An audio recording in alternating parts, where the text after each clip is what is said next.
मोदी जी को मारने की धमकियां दी जा रही हैं। आने वाले 2-3 साल में ना आपको खबर मिलेगी मोदी जी मारे गए। ये किसान भाई नया देश बनाने की बात कर रहे हैं। दोस्तों, क्यों किसान आज भारी तादाद में दिल्ली पहुंच रहे हैं? क्या सरकार देश के हीरो कहे जाने वाले किसानों के खिलाफ विलन का रोल निभा रही है? क्या ये बहुत बड़ा फेलियर है गवर्नमेंट का, जिससे कि वो किसानों से बात करने में असफल रही? क्या किसानों की आड़ में खालिस्तानियों को बढ़ावा दिया जा रहा है? क्या गवर्नमेंट सच में किसानों का भला चाहती है? क्या किसान खुद का ही नुकसान कर रहे हैं? सब्जी नहीं आ रहा है, पानी वाले नहीं आ रहे हैं, बच्चे सब पढ़ाई करने नहीं जा पा रहे हैं। नमस्कार दोस्तों, स्वागत है एक बार फिर आप सभी का मंथन स्टोरीज पर। और आज हम बात करेंगे किसान आंदोलन के बारे में। इस वीडियो में हम डिटेल में बात करेंगे हर फेज के बारे में कि यह आंदोलन कब, कहां और कैसे शुरू हुआ, आंदोलन होने के कारण सरकार के क्या रेस्पॉन्सेज थे, पब्लिक के क्या रिएक्शंस थे, क्या क्या आंदोलन में कैजुअलिटीज हुई। आज हम इन सभी चीजों के बारे में डिटेल में बात करेंगे, तो जुड़े रहिए वीडियो में आखिर तक। साथियों, बात शुरू होती है साल 2020 में भारतीय किसानों द्वारा किया गया विरोध। भारत की संसद द्वारा पास किए गए 3 कृषि काले कानूनों का विरोध था, जिसे हम फार्म बिल्स के नाम से जानते हैं। कई किसान यूनियन और विपक्ष के राजनेताओं ने कहा कि यह किसानों को कॉरपोरेट की दया पर छोड़ देगा, क्योंकि किसान व्यापारी विवादों को न्यायपालिका की बजाय, यानी इन 3 कृषि कानूनों के आधार पर किसान और व्यापारी के बीच अगर कोई विवाद होता है तो न्यायपालिका की बजाय एसडीएम के पास उन्हें जाना पड़ेगा। विरोध प्रदर्शनों में एमएसपी की मांग की गई, ताकि यह सुनिश्चित हो सके कि फसलों की कीमत कॉरपोरेट द्वारा तय नहीं की जाए, यानी फसलों की कीमत प्राइवेट कंपनीज तय नहीं कर सके, कॉरपोरेट्स कीमतों को नियंत्रण नहीं कर सके। हालांकि सरकार ने कहा कि कानून किसानों के लिए अपनी उपज सीधे बड़े खरीदारों को बेचना आसान बना देंगे। भारत फूड प्रोडक्शन में काफी हद तक आत्मनिर्भर होने और साथ ही कल्याणकारी योजनाओं के बावजूद भी देश में भूख और पोषण के गंभीर मुद्दे बने हुए हैं। फूड सिक्योरिटी में भारत दुनिया के सबसे खराब देशों में से एक है। साथियों, पिछली मांगों के पूरा न होने के कारण 2024 में भी भारतीय किसानों का विरोध 13 फरवरी 2024 को दोबारा शुरू हुआ। 2020 में एक्ट लागू होने के तुरंत बाद किसान यूनियन ने स्थानीय विरोध प्रदर्शन करना शुरू किया। ज्यादातर पंजाब राज्य में पहले शुरू हुआ। शुरू में 2 महीने के विरोध प्रदर्शन के बाद किसान यूनियनों ने पंजाब और हरियाणा से दिल्ली चलो नामक एक आंदोलन शुरू किया, जिसमें हजारों यूनियन के सदस्य तथा हजारों देश के किसानों ने देश की राजधानी दिल्ली की ओर बढ़े। भारत सरकार ने विभिन्न राज्यों की पुलिस को प्रदर्शनकारियों को हरियाणा और दिल्ली में प्रवेश करने से रोकने के लिए पानी की बौछारें, लाठियों और टीयर गैस का इस्तेमाल करने का आदेश दिया। 14 अक्टूबर 2020 और 22 जनवरी 2021 के बीच केंद्र सरकार और कृषि यूनियन के किसानों के बीच 11 राउंड्स में बातचीत हुई। छोटे लेकिन अमीर राज्य हरियाणा और पंजाब बड़े लेवल पर फूड प्रोडक्शन के साथ साथ भारत को फूड सिक्योरिटी भी प्रोवाइड करते हैं, क्योंकि वे भारत के कुल पीडीएस का 70 से 90% गेहूं और 28 से 44% चावल प्रदान करते हैं।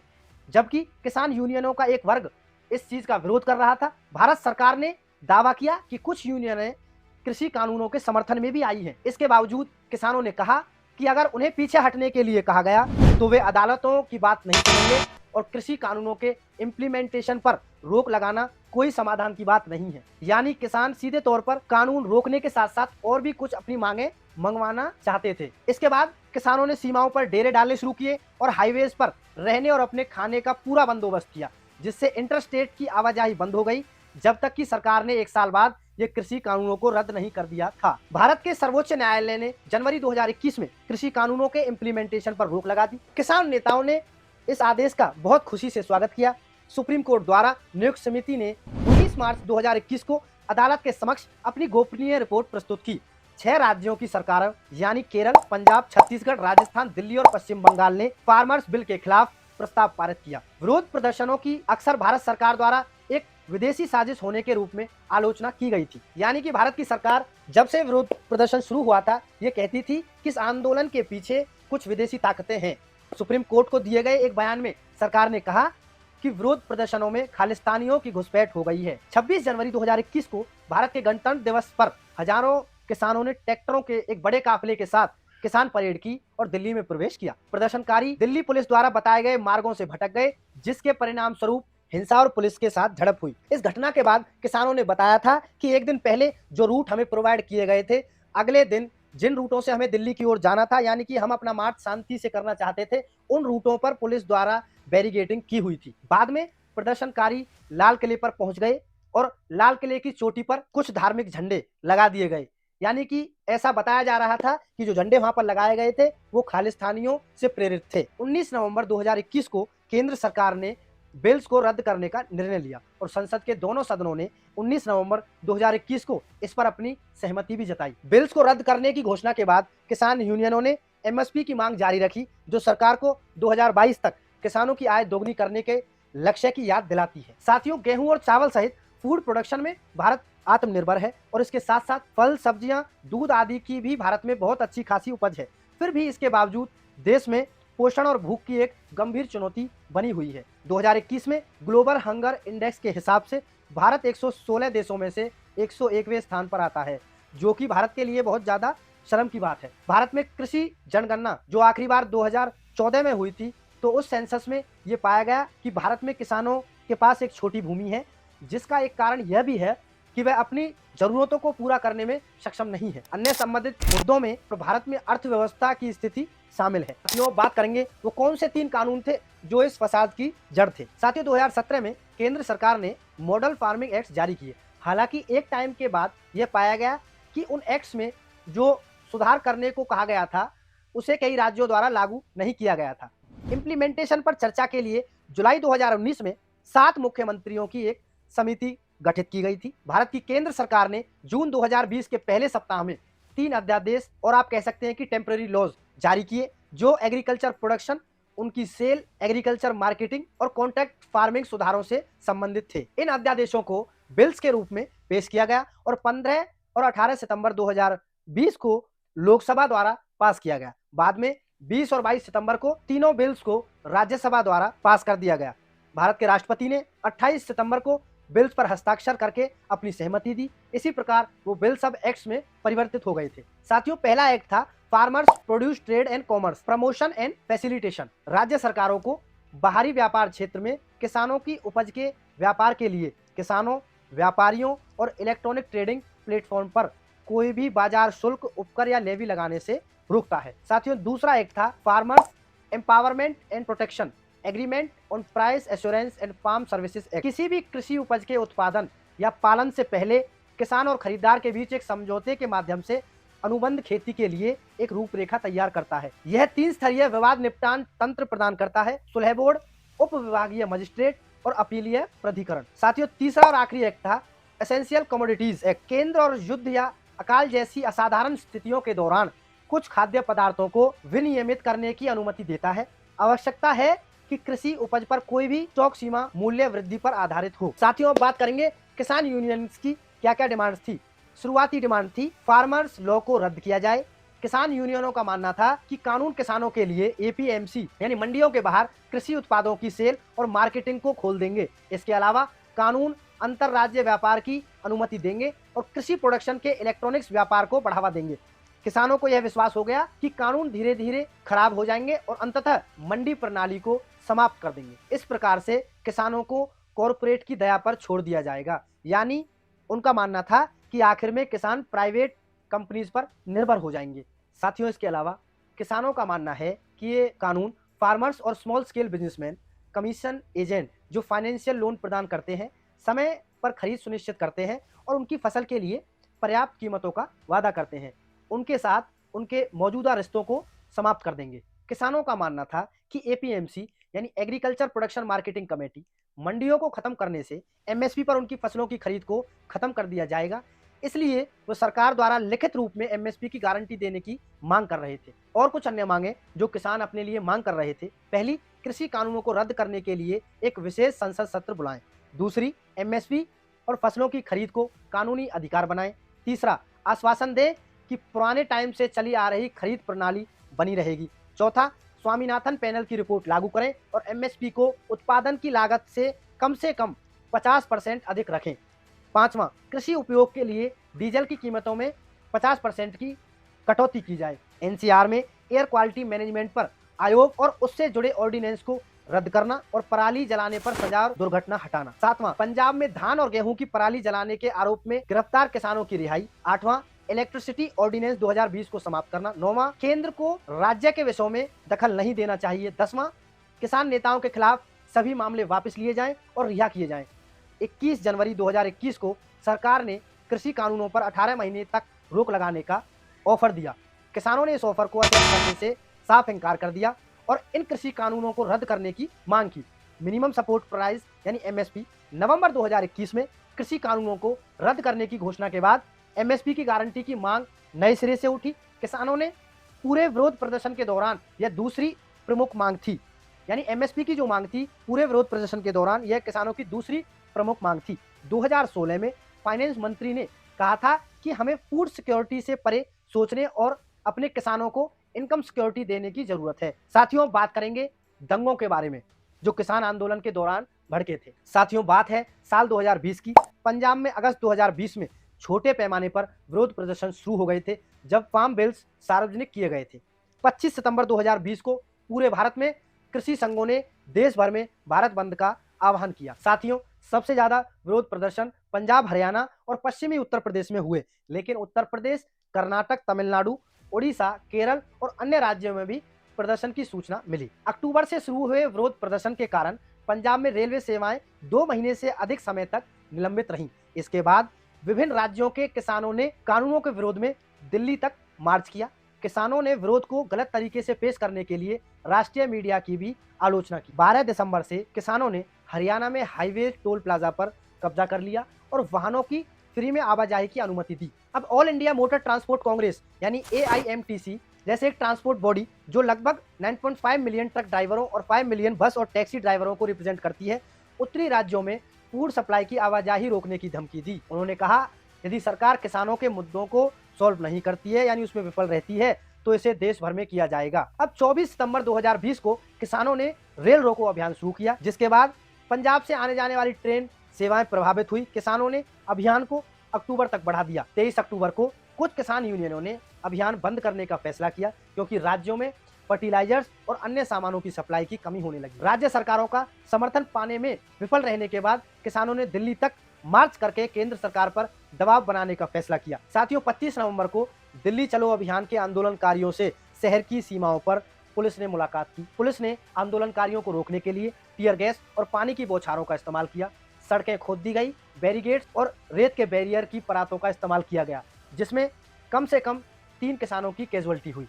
27 नवंबर किसानों और पुलिसों के बीच हुई झड़पों के बीच मीडिया ने एक युवक की हरकतों को उजागर किया जो आंदोलनकारी किसानों को निशाना बनाते हुए पुलिस की वाटर कैनन पर कूद गया और उसे बंद कर दिया गया। बाद में उन पर हत्या के प्रयास का आरोप लगाया गया। प्रधानमंत्री नरेंद्र मोदी और निगमों के नेताओं के पुतलों को आग लगा दी गई और प्रमुख हस्तियों ने केंद्र सरकार से प्राप्त अपने पुरस्कार वापस करने की योजना की घोषणा करना शुरू कर दिया था। 8 दिसंबर को हड़ताल से एक दिन पहले किसान संघ ने घोषणा की कि वह जनता को असुविधा से बचने के लिए अकेले सुबह 11 बजे से दोपहर 3 बजे के बीच हड़ताल करेगा। 9 दिसंबर 2020 को किसान संघों ने कानूनों में बदलाव के सरकार के प्रस्तावों को खारिज कर दिया गया, जबकि केंद्र सरकार ने एक लिखित प्रस्ताव में फसलों के लिए न्यूनतम समर्थन मूल्य का आश्वासन दिया था।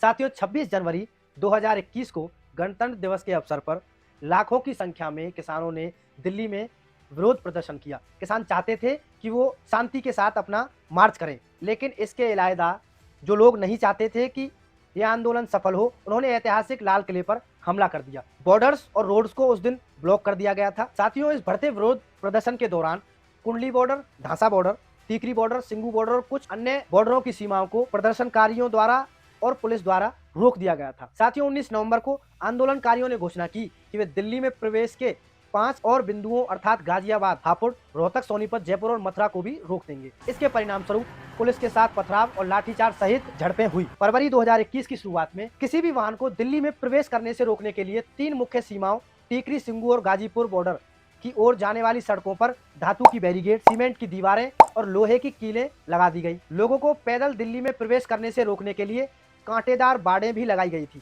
22 मार्च 2021 तक दिल्ली की कई सीमाएं बंद रहीं। सिंघू और टीकरी पर लगभग 40,000 आंदोलनकारी बैठे रहे थे। साथियों, अब बात करेंगे साल 2021 रिपब्लिक डे किसान परेड के बारे में। साथियों, 26 जनवरी को कृषि बिल्स का विरोध कर रहे हजारों किसानों ने ट्रैक्टरों के एक बड़े काफिले के साथ परेड की और दिल्ली में प्रवेश किया।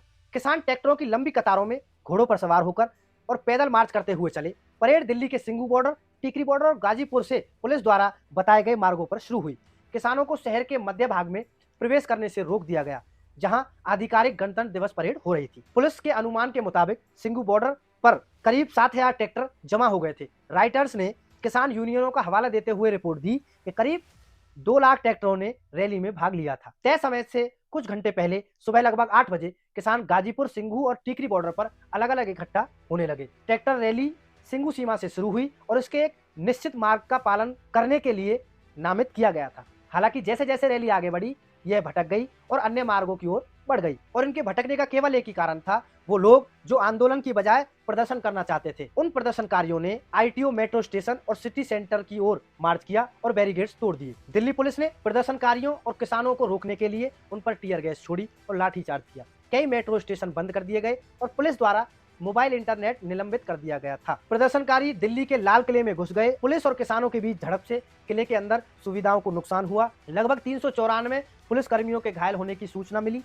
और बहुत से पुलिस वाहन डैमेज हो गए थे और दिल्ली और एनसीआर के क्षेत्र के कई हिस्सों में इंटरनेट सेवाएं घंटों के लिए निलंबित कर दी गई थी। लगातार घोषणाओं और बल प्रयोग के बाद पुलिस को किला परिसर खाली कराने में घंटों लग गए थे। 28 जनवरी तक दिल्ली पुलिस ने कहा कि उसने हिंसा की घटनाओं पर विभिन्न आपराधिक मामले दर्ज किए हैं और कई लोगों को गिरफ्तार भी किया है। प्रदर्शनकारियों द्वारा लाठियों और हथियारों से की गई हिंसा में 300 से अधिक पुलिसकर्मी घायल हो गए थे। लाल किले पर प्राचीर पर हिंसा और धार्मिक झंडा फहराए जाने के कारण भारतीय किसान यूनियन और अखिल भारतीय किसान संघर्ष समन्वय समिति ने किसानों का विरोध छोड़ने का फैसला किया। राष्ट्रवादी कांग्रेस पार्टी के नेता शरद पवार और पंजाब के मुख्यमंत्री कैप्टन अमरिंदर सिंह ने हिंसा की निंदा की। विरोध प्रदर्शन के दौरान एक व्यक्ति की ट्रैक्टर पलट जाने से मौत हो गई थी। बाद में पोस्टमार्टम में पुष्टि हुई कि उसकी मौत सिर पे चोट लगने के कारण हुई थी। अब 3 फरवरी को किसान नेताओं ने कृषि कानूनों को रद्द नहीं किए जाने पर सरकार को उखाड़ फेंकने के लिए विरोध प्रदर्शन तेजी से चालू किया। 21 मार्च 2021 तक हरियाणा पुलिस के अनुसार दिल्ली सीमा पर सिंघू और टीकरी पर लगभग 40,000 प्रतिबद्ध आंदोलनकारी बैठे हैं। एसकेएम यानी संयुक्त किसान मोर्चा ने योजना बनाई कि 22 जुलाई 2021 से शुरू होने वाले मॉनसून सत्र के दौरान हर दिन 200 किसान संसद के बाहर विरोध प्रदर्शन करेंगे। 5 सितंबर 2021 को मुजफ्फरनगर में किसानों की महापंचायत हुई। 22 जुलाई को उन्होंने संसद के पास एक बड़ी मुगल युग वेधशाला जंतर मंतर पर धरना शुरू कर दिया। 5 सितंबर को उत्तर प्रदेश के मुजफ्फरनगर शहर में एक प्रदर्शन रैली में लगभग 5 लाख से अधिक किसानों ने भाग लिया। नवंबर 2021 में किसानों ने होशियारपुर के 5 सिनेमा घरों में से एक फिल्म की स्क्रीनिंग रोक दी। इस बात से असंतुष्ट होकर कि अक्षय कुमार किसानों के समर्थन में सामने नहीं आए। 5 नवंबर को किसानों का विरोध प्रदर्शन हिंसक हो गया और एक सांसद की कार की खिड़की तोड़ दी गई। 29 नवंबर 2021 को संसद तक ट्रैक्टर मार्च निलंबित कर दिया गया। यूनियनों ने स्पष्ट कर दिया कि विरोध समाप्त नहीं हो रहा है। नवंबर 2021 के अंत में मोदी प्रशासन ने 3 कृषि बिलों को रद्द कर दिया। हालांकि विरोध प्रदर्शन 11 दिसंबर 2021 तक जारी रहा। उसके बाद विरोध प्रदर्शन समाप्त घोषित कर दिया गया और किसान अपने घरों को लौटने लगे। अक्टूबर और नवंबर 2021 में बीकेयू यानी भारतीय किसान यूनियन नेता राकेश टिकैत ने कहा कि लगभग 750 आंदोलनकारियों यानी किसानों की मौत हो गई है। दोस्तों, मरने वाले जो पहले किसान थे वो पंजाब के मानसा जिले के धन्ना सिंह थे और उनकी उम्र लगभग 45 वर्ष थी। वे भारतीय किसान यूनियन के नेता थे। किसान नेताओं और मीडिया रिपोर्टों के अनुसार 26 नवंबर 2020 की रात को रेत से भरे ट्रकों और पत्थरों से भरे हरियाणा पुलिस रोड बैरिकेड के पार अपने ट्रैक्टर को पार करने की कोशिश करते समय उनकी मृत्यु हो गई थी। वह उन किसानों में शामिल होने के लिए जा रहे थे जिन्हें 26 नवंबर को दिल्ली पुलिस ने हरियाणा और दिल्ली की सीमा पर रोक दिया। हरियाणा के पुलिस महानिदेशक मनोज यादव के अनुसार 26 नवंबर से और 18 दिसंबर की अवधि में 25 किसानों की मृत्यु हुई। दिल का दौरा और ठंड से लगभग 14 किसानों की, दुर्घटना से 10 किसानों की और 1 किसान ने आत्महत्या की थी। हालांकि यह अनुमान किसान नेता डॉक्टर दर्शनपाल द्वारा संघर्ष में होने वाली अनुमानित मौतों से मेल नहीं खाता, जिनके अनुसार इस अवधि के दौरान संघर्ष में मरने वालों की संख्या 35 थी। दोस्तों, भारत में छुट्टियों पर आए मेलबर्न विश्वविद्यालय के छात्र रामपुर जिले के रहने वाले 25 वर्षीय निवासी नवरीत सिंह की 26 जनवरी 2021 को किसानों की गणतंत्र दिवस ट्रैक्टर रैली में भाग लेने के दौरान मृत्यु हो गई थी। दिल्ली पुलिस की एफआईआर और पोस्टमार्टम रिपोर्ट के अनुसार नवरीत सिंह की मौत ट्रैक्टर दुर्घटना में सिर में चोट लगने से हुई थी। साथियों, 3 अक्टूबर को लखीमपुर खीरी में जब किसान अपना विरोध प्रदर्शन कर रहे थे, तभी केंद्रीय गृह राज्य मंत्री यानी union minister of state for home affairs Ajay Kumar Mishra के बेटे आशीष मिश्र ने अपनी गाड़ी उन किसानों के ऊपर चढ़ा दी, जिसके कारण 8 किसानों की मौत हो गई थी और कुछ किसान घायल हो गए थे। घटना के बाद किसानों ने एसयूवी गाड़ी और एक अन्य वाहन को आग लगा दी और 3 भाजपा सदस्य और एक ड्राइवर सहित 4 लोगों को पीट कर मार डाला। इसके बाद अजय मिश्रा के बेटे आशीष मिश्रा पर इस मामले के पीछे ड्राइवर होने का आरोप लगाया गया था और उससे पूछताछ की गई और 9 अक्टूबर को उसे गिरफ्तार कर लिया गया। साथियों, पूर्व में रहे हरियाणा के मुख्यमंत्री चौधरी ओम प्रकाश चौटाला के बेटे अभय सिंह चौटाला जी केवल एकमात्र ऐसे एमएलए थे जिन्होंने किसानों को समर्थन देने के लिए अपने पद से 27 जनवरी 2021 को इस्तीफा दिया था। हालांकि बाद में हुए उपचुनाव में उन्होंने दोबारा जीत दर्ज की थी। साथियों, बात करेंगे गवर्नमेंट और फार्मर्स के बीच हुई बातें। 20 जनवरी 2021 तक केंद्र और किसानों के बीच 10 दौर की वार्ता हो चुकी थी। साथियों, पहले दौर की वार्ता 14 अक्टूबर 2020 को हुई, जिसमें किसानों को यह पता चला कि केवल कृषि सचिव मौजूद थे लेकिन कृषि मंत्री मौजूद नहीं थे। साथियों, 4 जनवरी की बैठक में 3 केंद्रीय मंत्रियों ने भाग लिया, जिसमें केंद्रीय मंत्री नरेंद्र सिंह तोमर, केंद्रीय मंत्री पीयूष गोयल और केंद्रीय मंत्री सोम प्रकाश ने भाग लिया था। 3 केंद्रीय मंत्रियों ने 3 नए कृषि कानूनों को रद्द करने के अनुरोध को स्वीकार किया और क्योंकि इसके लिए उच्च अधिकारियों के साथ अधिक परामर्श की आवश्यकता थी, बताया गया कि दोनों पक्ष केवल 2 मुद्दों पर एक समझौते पर पहुंचने में कामयाब रहे, जो कि बिजली दरों में वृद्धि और पराली जलाने पर जुर्माना से जुड़े थे। किसान नेताओं ने कानूनों को 18 महीने के लिए निलंबित करने के लिए जो सरकार की ओर से प्रस्ताव दिया गया था उसे 21 जनवरी 2021 को खारिज कर दिया। आंदोलन के दौरान एक मामला ऐसा भी सामने आया था जब निहंगों द्वारा एक कथित अपवित्र व्यक्ति की पीट कर हत्या कर दी गई थी। साथियों, बात करेंगे इस पूरे किसान आंदोलन के दौरान सुप्रीम कोर्ट की क्या इन्वॉल्वमेंट थी। सुप्रीम कोर्ट का स्टे ऑर्डर और फार्म लॉज की कमेटी। साथियों, 12 जनवरी 2021 को भारत के सर्वोच्च न्यायालय ने कृषि कानूनों को निलंबित कर दिया और किसानों की शिकायतों को देखने के लिए एक समिति का गठन किया। सीजेआई शरद अरविंद बोबडे ने किसान यूनियनों से सहयोग करने का अनुरोध किया। समिति के सदस्यों में कृषि विशेषज्ञ अशोक गुलाटी, प्रमोद कुमार जोशी, अनिल घनवत और भूपेंद्र सिंह मान शामिल थे। हालांकि 2 दिन बाद भूपेंद्र सिंह मान ने किसानों के साथ एकजुटता दिखाते हुए खुद को अलग कर लिया। समिति ने 20 फरवरी 2021 तक जनता से सुझाव मांगे। इसने ऑनलाइन कई बैठकें आयोजित की, जिसमें 73 किसान संगठनों और संबंधित संगठनों से बात करना भी शामिल था। साथियों, इसकी रिपोर्ट 19 मार्च 2021 को सुप्रीम कोर्ट को सौंप दी गई।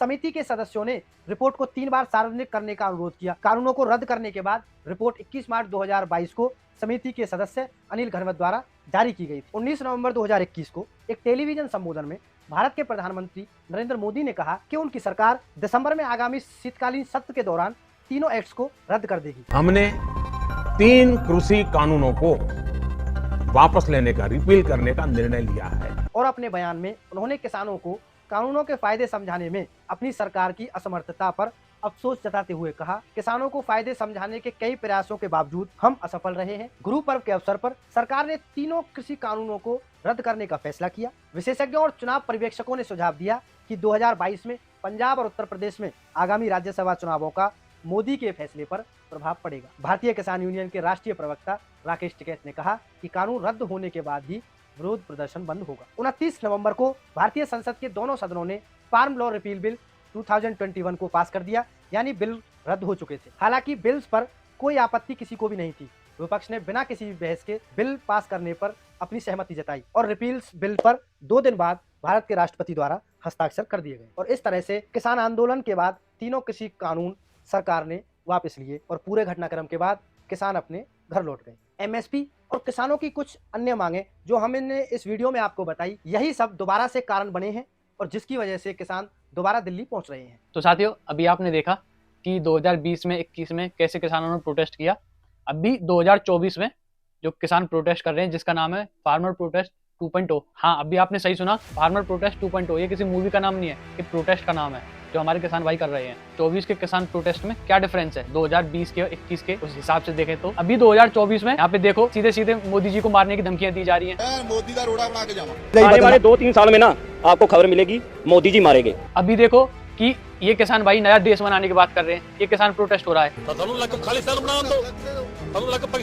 खम्भों पे चढ़ के झंडे फहराए जा रहे हैं, किसी दूसरे ही देश को सपोर्ट कर रहे हैं, नया ही देश बनवाना चाह रहे हैं। ये किसान प्रोटेस्ट है। ये भाइयों सीधा सीधा जनता को पता पड़ रही है कौन सा प्रोटेस्ट हो रहा है। ये कहते हैं ना कि बहती गंगा में हाथ साफ हो रहा है, बात तो सही है।